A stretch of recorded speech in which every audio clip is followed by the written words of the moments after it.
What's wrong with the idea of if I want to be close to Hashem? And let's translate that in today's day and age, right? Imagine you have any one of us, and we say, I've had enough with Manhattan. I want to go live in the old city of Jerusalem. I want to remove my cell phone. The devil, right? The smartphone is a devil. I want to remove it. No more smartphone. No more radio. No more television. No more Netflix. Nothing. All I will do all day long is go to the Western Wall. There's a beautiful yeshiva for girls and for boys. Whatever you want there, everything's there. And I'll just spend time learning Torah. By the way, there are people who do this. I'm not even making this up. There are people who actually do this. Not just in the Western Wall. Even in New York, there are people who live like this. Completely separated from this world. Studying Torah, immersed in Torah as much as I can. What is wrong with that? Why did God say no? Why? We're supposed to engage with the world with Judaism, not just peripherally do it on the side.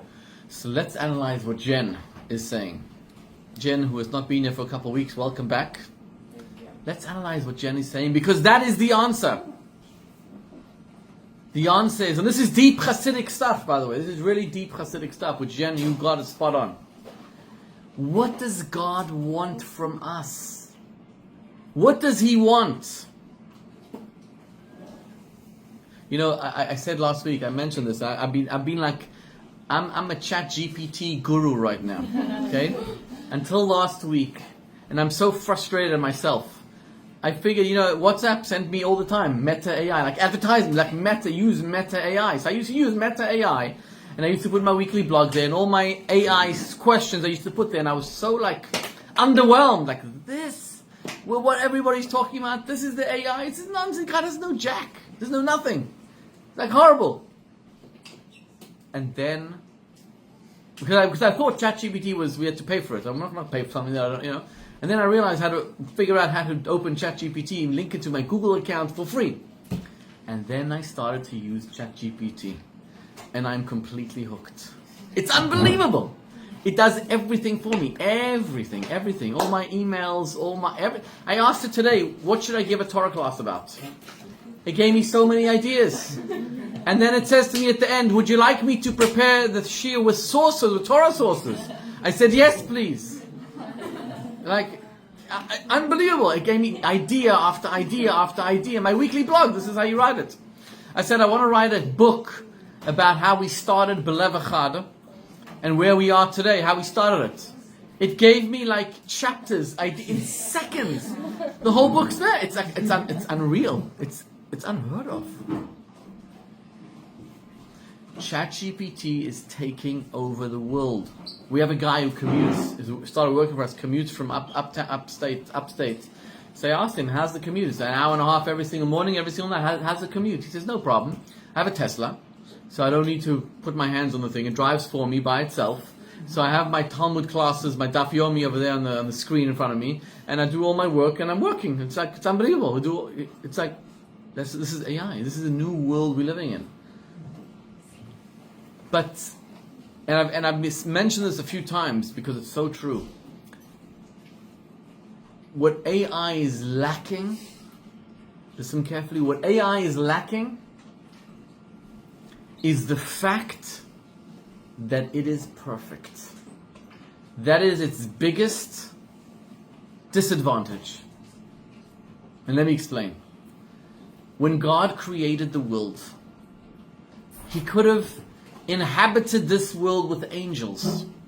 He could have had Malach Gabriel, 500,000 of them, Malach Michal, all the angels, they could have been in this world. And you know what the angels would have done all day long? They would have woken up in the morning and they would have learned Torah and prayed and learned Torah and prayed all day long. But God didn't want that. He didn't want perfect individuals. What He wanted is imperfect people like every single one of us.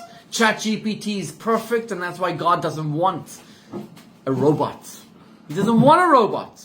He wants people who are imperfect, who have a Yetzer Hara, who have the evil inclination, who fail, who get up in the morning and they are frustrated, they are depressed, and they are angry, and they sin. But what happens the next morning, that's what counts. God doesn't want us to sit all day long and study Torah. He wants us to go out into the world, engage in the world, permeate the world with Torah and mitzvot. He wants us to walk in the streets of Fifth Avenue and study words of Torah, say words of Torah which we know by heart. He wants us to say psalms. He says, there's a Hayom Yom, there's a saying from the Rebbe that says that you have no idea the pleasure of God when two Jews are simply walking on the street together and discussing words of Torah. The angels are jealous of this room right now. This room has so much Torah, so much light, so much energy, so much spirituality right here in this room. Some of us are tired. We've been knocked out by our co-workers and employers and employees today, and knocked by the rough of Manhattan.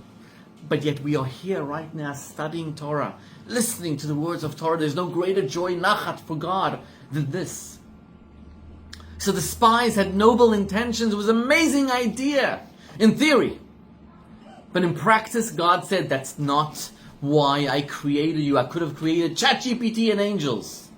But what I created was human beings who are imperfect, who go out into the world, engage in the world, become the doctors and lawyers and hedge fund managers and have an IDF and make the world a home for me. Spread Torah in that universe. Ve'asu li mikdash, make for me a sanctuary. Ve'shachanti besocham, and I shall dwell amongst them. That's the purpose. That's what the spies were missing.